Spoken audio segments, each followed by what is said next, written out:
In the classroom, a weak student named Ji-hoon is carefully drawing a picture. The next moment, his eyes widen like copper plates when a topper girl accidentally ruins his drawing. The girl says, "It's okay." And without thinking, she tries to clean it with an eraser, but the spot becomes even dirtier, leaving a black stain. A documentary team captures this entire scene. The director and crew immediately chase after Ji-hoon and the girl, Yeon-soo. No matter how hard Ji-hoon tries, Yeon-soo outruns him and mocks him. Ji-hoon grinds his teeth in anger, but he has no option to do anything. When the documentary about Ji-hoon and Yeon-soo's school life is broadcast, it goes viral instantly and becomes one of the beautiful memories of that summer. But 10 years later, even the topper, Yeon-soo, has become a maid. The proposal she created doesn't impress the client, and she has to explain her idea with a fake smile. The client interrupts her mid-sentence. Clenching her teeth in anger, Yeon-soo tells him to let her finish speaking first, but then she pulls out her trump card. She promises to bring Korea's most famous illustrator for the new mall's promotion. Manager Jang becomes interested in the idea and immediately asks if the illustrator will be available. With full confidence, Yeon-soo quickly says yes, but she has no idea that the super famous illustrator is none other than Ji-hoon. At that time, Ji-hoon is sitting comfortably in the sunlight. His friend Ji-young is making a promotional video for his father's shop. Ji-hoon appears in the background and keeps getting in the way of the camera, forcing them to retake the shot multiple times. In anger, Ji-young's father chases him away. After college, Ji-hoon works at his parents' shop every day. The same routine, soaking and removing beans. His parents consider him a useless son, whose marks were always the lowest. Their only hope is that their son stays happy. Ji-young intentionally spills Ji-hoon's beans, and because of this, Ji-hoon gets scolded by his parents. But they don't know that their son is actually a hidden, wealthy artist. After soaking the beans, Ji-hoon silently takes his electric cycle and goes to his studio, where he draws with a calm mind while playing soft music. Within minutes, all his drawings come to life. He has become Korea's top illustrator, whom everyone calls the soul artist. His energy is felt in every painting, but no one has ever seen his real face. His mischievous manager always forces him to go outside and exercise. Back at the company, Yeon-soo tells her team to collect all the information about the illustrator. When she sees his work, she feels a strange sense of familiarity. Watching interviews, she notices that the illustrator never draws human figures. The reason is that people change or leave over time, and he hates those changes. 10 years later, Ji-hoon and Yeon-soo's old documentary goes viral again. Jung gets a new assignment, to shoot a documentary sequel bringing the two together after 10 years. Meanwhile, Yeon-soo goes to a restaurant for a blind date at her friend's suggestion. There, she sees her client Yang, and they accidentally end up wearing matching outfits. It looks like they're a couple. Feeling awkward, Yeon-soo moves aside to wait. Then, a man in a white suit arrives, her blind date. Yeon-soo apologizes for her no-shows in the past. The man says he invited her this time, despite being ignored repeatedly because he wanted to confirm whether she was worth his time or not. He reminds her of every excuse. Work pressure, last-minute cancellations. He was furious, so this time he just wanted to take revenge. The man insults her badly and leaves, leaving Yeon-soo standing there dumbfounded. She can't leave or stay. Then she remembers that Jung must have seen the whole scene. Panicking, she goes to him and asks. Seeing Jung trying to suppress his smile, Yeon-soo feels even more embarrassed. She requests him to pretend he didn't hear anything. At that moment, she feels hungry, so she swallows her shame and sits at the table with him for dinner. After a few glasses of wine, Yeon-soo starts feeling dizzy. Then she starts speaking her heart. She says Jang lacks emotions, and then she drinks his wine glass herself. She looks at their matching outfits and remembers her college days when she wore couple outfits with Ji-hoon. During the documentary shoot, Yeon-soo and Ji-hoon had gotten into a relationship. One day while cleaning, Yeon-soo asked, "What if I clear college and practice this move secretly?" Ji-hoon is nervous inside but tries to act cool on the outside. Yeon-soo starts taking some so he can't escape, but she controls her temper. She calmly explains to Ji-hoon that her company is hosting an event where they need Go-oh's work. Ji-hoon deliberately acts lazy and uninterested, yawning repeatedly, and finally says, "I'm not interested," no matter how much ignorance she once showed him. Ji-hoon's hidden joy is clearly visible in his eyes as he watches his ex helpless. Fighter. To start a conversation, Yeon-soo mentions her boss. Just as the elevator bell rings, a flashback is triggered. She remembers when she had drunk too much and in front of Yang, sat on the floor, crying, holding an umbrella and saying, "I don't have an umbrella." That embarrassing memory freezes her in the moment. While fastening her seatbelt in the car, she remembers how she had lectured Jang while hungover and even talked about her ex, Ji-hoon. Jang reacts coolly, but Yeon-soo starts feeling awkward. She feels like she's ruined her career. She apologizes, and Jang tells her that if she completes the project properly, he'll forgive her. Because of this, she had drunkenly told Jang in front of him that Go-oh is her ex. She wishes the ground would swallow her. Jang realizes that Go-oh is actually Ji-hoon. He strictly warns Yeon-soo to maintain professional and personal boundaries, or he'll give the project to someone else. Yeon-soo has no options left. On one hand, she wants to save her job,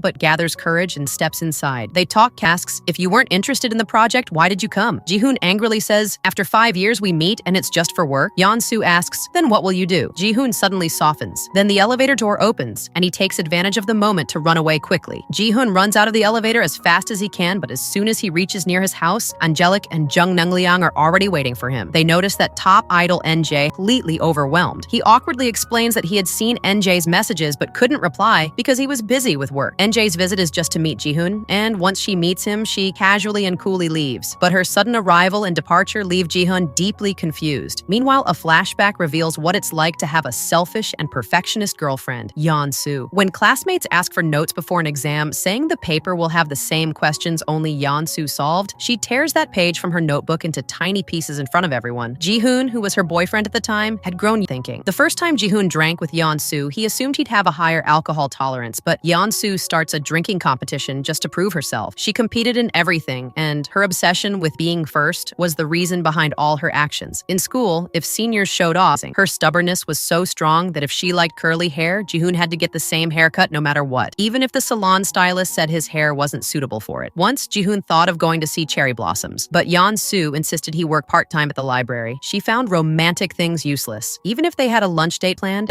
Ji-hoon always supported her because he only saw the Yeon-soo who was different from everyone else. The same Yeon-soo who patiently explained every question to a weak student like Ji-hoon. The same Yeon-soo who laughed and joked with her mother while helping in the kitchen. The same Yeon-soo who carried Ji-hoon piggyback when he was tired. The same Yeon-soo who protected him from seniors. Sometimes she even surprised Ji-hoon with little things. Once, when Ji-hoon couldn't go see cherry blossoms, Yeon-soo created an artificial sakura rain to surprise him. Ji-hoon thought their happiness would never break. But then one day, without any warning, Yeon-soo broke up with him. The shock changed Ji-hoon's entire personality. He started punishing himself. He began doing everything Yeon-soo hated. Drunken rage, impulsive shopping, skipping classes. He even started stock trading, thinking it would help him escape the pain, but he lost everything. Then he took multiple part-time jobs just to cover his losses. Finally, there came a time when he locked himself in a room and just painted. Without talking to anyone or feeling anything, that's when he found a new path for himself. More, their old school documentary goes viral again, and Ji-hoon decides they should make a sequel. In one scene, Yeon-soo is standing on the road, cleaning a car's window with her eyes. When the window rolls down, inside sits Ji-hoon. Their eyes meet, but Ji-hoon coolly rolls up the window and drives away in his luxury car. Yeon-soo stands there stunned, but such chance meetings start happening frequently. One day, Ji-hoon is riding his favorite electric bike when a child's ball comes his way. Trying to avoid it, he falls. Yeon-soo, passing by, sees him fall. The next day, Yeon-soo is about to take a cab. As soon as she opens the car door, Ji-hoon comes out on crutches. As if fate keeps bringing them face to face, Yeon-soo silently picks up his crutch and throws it on the road. Another time, Ji-hoon is shopping at a grocery store when a snack falls into Yeon-soo's cart. She takes it back, both pretend not to know each other and walk in opposite directions. As soon as Yeon-soo leaves the mall, her shopping bag tears and everything falls. Ji-hoon, who's behind her, laughs at the scene, but the next second, his own bag tears. Yeon-soo can't stop laughing, and Ji-hoon, frustrated, picks up his things and says, "This mall's bags are all useless." Ji-hoon suspects Yeon-soo is following him on purpose, but Yeon-soo calls him immature and leaves. In this war of words, Ji-hoon loses again. As he walks away, Yeon-soo kicks his drink can away. All this starts because of Ji-young's idea to make a documentary sequel. Both refuse at first, but at night, Ji-hoon secretly watches the old documentary and starts laughing. While laughing, he scratches his nose and Ji-young catches him. Ji-hoon immediately pretends to be asleep. Meanwhile, Yeon-soo also opens her laptop and sees their documentary clip trending. Her hand automatically clicks the play button. She hears Ji-hoon's dialogues where he's bad-mouthing her, but she gets lost in nostalgia. She remembers how she used to quietly follow him to the library, or the scene where Ji-hoon fake splashed water on her in sports class and Yeon-soo immediately hit him with a water pipe. Lost in these memories, Yeon-soo finally decides to hire another illustrator instead of Go-oh, but her boss refuses. He says the client's only condition is that. Then Ji-hoon approaches her again, this time for the documentary shoot. Yeon-soo refuses again. At night, as Yeon-soo is heading home, she meets a drunk Ji-hoon. He gets emotional and remembers the night of their breakup, and impulsively he grabs Yeon-soo's hand. Ji-hoon's hand is in Yeon-soo's, but he can't let go. In his heart, he knows Yeon-soo had left him heartlessly, but he still doesn't have the courage to let go of her hand. Maybe the happiness was so sudden that he didn't get time to process it. The next day, when Yeon-soo reaches the office, she learns that Go-oh Ji-hoon has agreed to the project. He specifically said that he and Yeon-soo are good friends. This doesn't make Yeon-soo happy. Instead, she feels a strange tension. She immediately goes to Ji-hoon's house. She remembers what Jung had said. Ji-hoon can go to any lengths for revenge. As a kid, when Jung annoyed him, Ji-hoon took revenge by secretly adding peach to his ice cream, making them both allergic and hospitalized. Even then, Ji-hoon's mission accomplished smile wasn't hidden. Now, Ji-hoon accepted adapted the project so he and Yeon-soo could shoot the documentary together and also take personal revenge. Their reunion after 5 years of breakup and making the documentary turns into an emotional battlefield. Both blame each other without admitting who caused more pain. A flashback shows the last shoot of their school documentary 10 years ago. Suddenly, it started raining. The director left them alone to get batteries and an umbrella. Ji-hoon sees Yeon-soo getting drenched in the rain, shivering in the cold. Her wet hair clings to her uniform. Ji-hoon, confused about his feelings, takes off his blazer and gives it to her. At first, Yeon-soo is confused, but then she accepts it. In that moment, a strange emotional connection develops. Yeon-soo teases Ji-hoon in her heart, and Ji-hoon secretly glances at her. Ji-hoon wants to take the blazer back because he's cold, but his male ego stops him. Back in the present, they still blame each other for that moment. You started it first. They're afraid Jung will show their old loving moments in the documentary, so they plan to deliberately create problems during the shoot to get those moments cut. Jung starts filming their daily lives. Ji-hoon wakes up and follows his boring routine, sometimes randomly interacting with an uncle at a hardware shop where he just nods. Yeon-soo's routine is equally boring. Morning jog, then office, then home. Her boss sometimes jumps into the recording to promote the company. At night, Ji-hoon draws and Yeon-soo relaxes at her best friend's bar. One day, Jung calls them to Ji-hoon's house for a meeting. When the camera's off, Ji-hoon casually falls asleep on the couch. In his half-asleep state, he feels like Yeon-soo is sitting in front of him. Half dreaming, he touches her cheek, but when he realizes it's real, his soul almost leaves his body. Embarrassed, he immediately blames Yeon-soo. You came here secretly. Yeon-soo feels awkward, but Ji-hoon changes the topic and shows her his studio. When Yeon-soo goes downstairs, she's stunned. Seeing Ji-hoon's studio, she can't believe that the backbencher, the weakest student, is now Korea's top illustrator. Ji-hoon proudly shows her his artworks, but then Yeon-soo sees a painting that looks very familiar. It's the same painting she accidentally ruined in school. Then Yeon-soo remembers that she had secretly tried to fix it with her correction pen when Ji-hoon fell asleep in class late at night. Now the painting has final colors. Ji-hoon had completed it. In that moment, they both feel an emotional connection, but guilty Ji-hoon quickly pulls the painting away. You can't see this. Now that Yeon-soo realizes her first love is living a much better life, and she herself depends on him for work, her heart breaks. With Ji-hoon's rising fame, some jealous illustrators copy his work. One rival, Luya, publicly claims in an interview that he's the real artist and Go-oh is a faker. This accusation sparks a massive backlash against Ji-hoon online. Yeon-soo's company also hears the news, but Yeon-soo confidently says Ji-hoon would never copy anyone's work. That night, after all colleagues leave, Yeon-soo sits at her desk and starts writing an article with proof that Ji-hoon doesn't copy. Her analysis is so detailed that she might not have even studied this hard for entrance exams. The next morning, Ji-hoon comes to Yeon-soo's office. There he hears gossip that group leader Jang secretly likes Yeon-soo. Hearing this, Ji-hoon burns inside. In the meeting, Jang's expressions turn aggressive. He directly asks, "Did you copy?" Ji-hoon denies it, and Jang believes him. Then he invites Ji-hoon to the mall inauguration party on Friday. Ji-hoon avoids such events, so he immediately refuses. But as soon as he learns Yeon-soo will also be there, he changes his decision. "I'll come." Then he goes to the mall to buy a nice outfit. But his fashion sense is terrible, so he thinks of asking someone for help. First, he considers calling Yeon-soo, but then he remembers Jang likes her too, so he cancels the call. Then he calls NJ. NJ gets excited immediately. Shopping with NJ is a VIP experience. They spend 4 hours at the mall, but Ji-hoon only lasts 30 minutes standing. To thank her, Ji-hoon takes NJ to dinner. He thinks they'll go to a fancy restaurant, but NJ takes him to a roadside stall and feeds him tteokbokki, spicy rice cake. Ji-hoon thinks maybe NJ is doing this because of his financial condition, but NJ says she just likes it. Then she gives him emotional support. "Don't stress about what's happening online. I believe in you and your work." At the same time, Yeon-soo is editing something on her end. Yeon-soo wants to comfort Ji-hoon about the plagiarism scandal, but the more she thinks, the more she feels she's not in a position to do so, so she decides to stay quiet for now. On the day of the mall's grand opening, Ji-hoon wears his new suit. Even his manager is stunned by his appearance. Meanwhile, Yeon-soo also gets ready with care and goes to the dinner party, but as soon as she arrives, she feels out of place. She steps outside to freshen up and bumps into a smart-looking guy. The guy holds her hand, and when she turns to look, her heart skips a beat. But the magical moment is ruined when Jang, the team leader, arrives and takes Yeon-soo to meet other guests. Ji-hoon watches from behind, disappointed. Later, another guy in a suit casually talks to Ji-hoon. It's none other than Luya, the one who accused him of copying. Ji-hoon doesn't even want to talk to such people, but when Luya says they're both going to do a live art performance together, Ji-hoon is shocked. Then he overhears people talking, saying Yeon-soo used him for publicity. Filled with anger, Ji-hoon immediately goes to Yeon-soo, but Yeon-soo knows nothing about it. Jang quickly steps in to change the topic. Hurt, Ji-hoon leaves, and Yeon-soo stands there in shock. Meanwhile, another angle is revealed, Ji-young's. He has secretly liked Yeon-soo for 10 years. On the first day of high school, he saw Yeon-soo and immediately immediately fell for her. Once he noticed her hair tie had broken, so he took a rubber band from his pocket and gave it to her. That was his first interaction with Yeon-soo. During the orientation ceremony, his eyes were only on Yeon-soo, but then he noticed that Ji-hoon was also looking at her. Later, Yeon-soo and Ji-hoon grew close during the documentary shoot. And then, in that rainy confession moment when Ji-hoon expressed his feelings, Ji-young was secretly watching. From that day, Ji-young silently suppressed his feelings for Yeon-soo. He let his heart break but never mentioned his feelings to Ji-hoon. Now, when Ji-hoon leaves the party hurt, Jung follows him. Yeon-soo asks Jang if he intentionally invited Luya. Jang confidently says yes, because for him, hype and attention are everything. Having Luya and Ji-hoon on the same stage is marketing gold for him. Yeon-soo disagrees and demands that Jang apologize to Ji-hoon. Jung watches as Ji-hoon's face remains calm, but inside, he's shattered. In high school, Ji-hoon was only interested in drawing and was never emotionally shaken, except by Yeon-soo. Back when Ji-hoon and Yeon-soo became a couple, Ji-hoon had first gone to Jung. That moment broke Jung's heart completely. Whenever Ji-hoon and Yeon-soo fought, Ji-hoon would always vent to Jung, without knowing Jung also loved the same girl. Now, Yeon-soo doesn't know how to apologize to Ji-hoon. In the past, Ji-hoon always took the first step. Yeon-soo's ego never let her apologize first. Every time, no matter whose fault it was, Ji-hoon was the one to apologize first. This time, as the awkwardness grows, Yeon-soo softly says sorry, and Ji-hoon's face lights up with happiness. He tells Yeon-soo she should never hesitate in front of him. If she apologizes even once, he'll accept defeat without any conditions. But then Yeon-soo does something that hurts Ji-hoon again. When she plans to call and apologize, Ji-hoon doesn't answer because he's busy drawing. The next morning, Yeon-soo finally decides to go to Ji-hoon's house and apologize directly. But as soon as she sees the camera, her ego activates again. So she calls, but there's no reply. Frustrated, she goes straight to her friend's cafe. And here, fate brings them together again. Jung has called Ji-hoon to the same place for the shoot. Now, both are in the same place again. Yeon-soo finally wants to say sorry, but Ji-hoon speaks first, saying what he said was too harsh. He says he knows Yeon-soo had no hand in the Luya issue and that he's ready for the stage painting. At that moment, Yeon-soo feels something different about Ji-hoon. He doesn't seem like the Ji-hoon she knew. This Ji-hoon is more serious, more distant. He just wants to finish his work. A sudden sadness fills Yeon-soo's heart. Then she learns that Ji-hoon has to paint continuously for 100 hours in the live art performance. For others, this seems impossible, but for genius illustrator Ji-hoon, it's just routine. In front of the cameras, both Ji-hoon and Yeon-soo work sincerely. Ji-hoon has already painted for 50 hours. His eyes are tired, his hands refuse to work. Sometimes he takes short naps in a rocking chair, then returns to the canvas. Yeon-soo, who comes home after a full day of work, can't stop thinking about him. She picks up her phone and goes to her contact list but can't bring herself to call. Ji-hoon is still painting, but his hands start cramping. Yeon-soo says she doesn't care, but her heart betrays her. She takes red date tea to Ji-hoon's house. Standing at the door, she struggles but finally rings the bell. Ji-hoon is so tired he opens the door half asleep. Yeon-soo says she's brought tea from the company. Ji-hoon grabs her hand as she's about to leave. At that moment, Yeon-soo remembers the pain that caused their breakup. In high school, Yeon-soo's family was financially weak. When her friends asked her to the canteen, she'd refuse because she had no pocket money. She'd stand in the corner, holding her banana milk, silently enduring everything. At night, she'd sit under a streetlight, memorizing vocabulary until her grandmother returned from her maid job. People thought she was a weird girl, but then Ji-hoon came into her life. Ji-hoon would wait outside her house every morning, protecting her in his own way, and Yeon-soo would help him study during late-night classes. Because of her help, Ji-hoon made it to college. But in college, Yeon-soo was still the same, a born topper. When she wasn't in the library, she worked part-time at a convenience store to earn a living. Meanwhile, Ji-hoon made lunchboxes for her every day. No matter their mood or small fights, Ji-hoon always protected her with an umbrella. Then one day, disaster strikes Yeon-soo's family. High-interest loan creditors raid their house, all because of an uncle she'd never even met. They take all their belongings and they're forced to sell their house. But what breaks Yeon-soo completely is her grandmother's illness. The pressure of life becomes too much for her to handle. Meanwhile, she learns that Ji-hoon gave up his overseas art program just for her. And then, her phone buzzes with a hospital bill reminder. At that moment, her dreams, her future, everything shatters. She holds Ji-hoon's hand and acts like nothing's wrong, but inside, she's already said goodbye to their relationship. She leaves with a fake smile, but inside, she's shattered. After the breakup, Yeon-soo suffered even more than Ji-hoon. To suppress her pain, she buried herself in studies and work. Her best friend worried about her, but Yeon-soo never talked about the breakup. At home, she'd hide in the bathroom, turn on the tap, and cry loudly. Because the truth was, her heart was also broken after leaving Ji-hoon, but her ego never let her admit it. One day, Ji-hoon opens the staff room door and finds Yeon-soo sleeping inside, peaceful and innocent. Outside, the team is looking for her, but Ji-hoon quietly closes the door so she can rest a little longer. Looking at her sleeping face, Ji-hoon can't help but smile. When he thinks she's about to wake up, he quickly pretends he just arrived. An awkwardness hangs between them. Yeon Yeon-soo makes an excuse and leaves, but not without encouraging Ji-hoon with a fighting. When Yeon-soo arrives at the ceremony hall, a large screen shows Ji-hoon's painting process. She's stunned. She never imagined that careless boy could be so intense and passionate. They were understanding each other less and less. Ji-hoon's parents also attend the event. Luya goes on stage first and people praise him. Ji-hoon quietly enters the hall where everyone has come to see the mysterious artist. He silently sits at his table and starts painting. His focused expression makes his parents proud. But as hours pass, their smiles fade. Seeing their son work so hard fills their hearts. Overwhelmed, they quietly start to leave. But then they meet Yeon-soo. Their faces light up again. Ji-hoon's dad invites her to dinner at their restaurant, and his mom hesitantly takes her hand and says it's not just a formality. They truly want Yeon-soo to visit often. Back in the restroom, Yeon-soo remembers last night when she brought red date tea, but Ji-hoon fell asleep without drinking it. She sat by him all night. Soon, Ji-hoon finishes his painting and goes on stage for introductions. The audience applauds and praises his work. But as soon as he steps off the stage, NJ, the top idol, approaches him with flowers to boost his public image. The media focuses only on NJ's look and exposure, ignoring Ji-hoon's health. Yeon-soo watches from afar, her heart burning. NJ clearly likes Ji-hoon, which is why she changed her entire schedule. Ji-hoon also notices Yeon-soo's sadness from afar. Ji-young secretly observes them both. After the event, NJ doesn't leave the stage but waits for Ji-hoon. When he arrives, she thanks him. NJ says today's event is trending, and she's told the media they're close friends who mutually support each other. Then she leaves with a smile. Exhausted, Ji-hoon goes home and falls asleep. Meanwhile, Yeon-soo goes to her best friend's bar and drinks. Then she feels a familiar shadow in front of her. A cold drink comes her way, bringing her back to reality. It's Jung. They talk casually, but the central point of Yeon-soo's every sentence is Ji-hoon. On the way back, only one question occupies her mind. Will I even be able to live without Ji-hoon? Then she sees Ji-hoon standing in front of her house. Ji-hoon stops her. He's confused whether last night was a dream or reality. He wants to confirm if Yeon-soo really cared for him. Yeon-soo says she just left the tea and went away. Ji-hoon admits that he felt something special about that night. Tears well up in Yeon-soo's eyes. She starts breaking down in front of Ji-hoon's questions, but her ego tells her she's fine without Ji-hoon. Then NJ suddenly proposes to him, a completely unexpected confession. Ji-hoon is so shocked that his ice cream falls to the ground. NJ's day was also very emotional. Today she went for volunteer work with her anti-fans. They fake smiled in front of her but mocked her behind her back, saying she only does social work for publicity. New Jersey heard everything. This time she decides to take legal action against these fake people. She knows only one person can make her feel better now, Ji-hoon. So she meets him and they go to the park. There, some school kids approach them. Despite her celebrity image, NJ behaves warmly and friendly with them. Ji-hoon is impressed by her gesture. NJ invites him to dinner, but Ji-hoon, in his straight man stupidity, says, "I've already eaten." Hearing this, NJ immediately opens her petty revenge notebook. She starts listing all her small grudges against Ji-hoon. He feels guilty because he's clearly an emotional idiot who's only been in one relationship with Yeon-soo. NJ's sudden and direct confession leaves Ji-hoon completely dumbfounded. NJ says, "Whenever I meet you, my mood improves." But Ji-hoon can't even react properly. Then the group of kids arrives, and NJ quickly leaves to avoid them. The next morning, Yeon-soo is still sleeping when Jung arrives in his car to pick her up for a morning drive. Confused, Yeon-soo refuses but is forced to go with him. Meanwhile, Ji-hoon's manager drags him to a villa for the documentary shoot. As soon as Ji-hoon arrives, he feels like running away. But when he sees Yeon-soo there, his mood changes completely. Now he's fully cooperative and soft. After revealing his identity to the media, the hardware shops near Ji-hoon's house and his parents' restaurant become viral tourist spots. Ji-hoon's dad proudly tells everyone his son is a superstar artist. They even plan to decorate the entire restaurant with Ji-hoon's paintings. Meanwhile, NJ tells her makeup artist in the makeup room that she confessed to Ji-hoon. She plans to call him again and maybe finally win him over. But the call doesn't go through. Temporarily unavailable. NJ's mood sinks completely. She goes straight to Ji-hoon's parents' restaurant. As soon as she removes her mask, Ji-hoon's dad's jaw drops in shock. Meanwhile, Ji-hoon is barbecuing when his dad video calls him. Yeon-soo casually greets Ji-hoon's parents, but the next second, NJ also enters the frame. Yeon-soo's face immediately darkens. Confused, Ji-hoon takes the phone and goes inside. They bump into each other, but before Ji-hoon can explain, Yeon-soo avoids him and goes to her room. The misunderstanding between them deepens. A flashback reveals, when Yeon-soo broke up, Ji-hoon was about to go abroad for a 6-month art program. He felt completely hopeless. When Yeon-soo came to talk, Ji-hoon started ignoring her. Yeon-soo actually wanted Ji-hoon to go abroad for his career. That's why she broke up. She thought if she stayed, Ji-hoon would sacrifice the opportunity for her. Now, to make Ji-hoon happy, Yeon-soo plans a small trip with him, but Ji-hoon remains depressed throughout. Whether it's a seafood feast or a photo shoot, Ji-hoon sits with a blank face. When Yeon-soo scares him with a live octopus, Ji-hoon doesn't even react fun. Then Yeon-soo massages his tense forehead. That's when he says his tension was about whether Yeon-soo would break up with him again. When Yeon-soo says, "I'll never break up again," Ji-hoon finally smiles.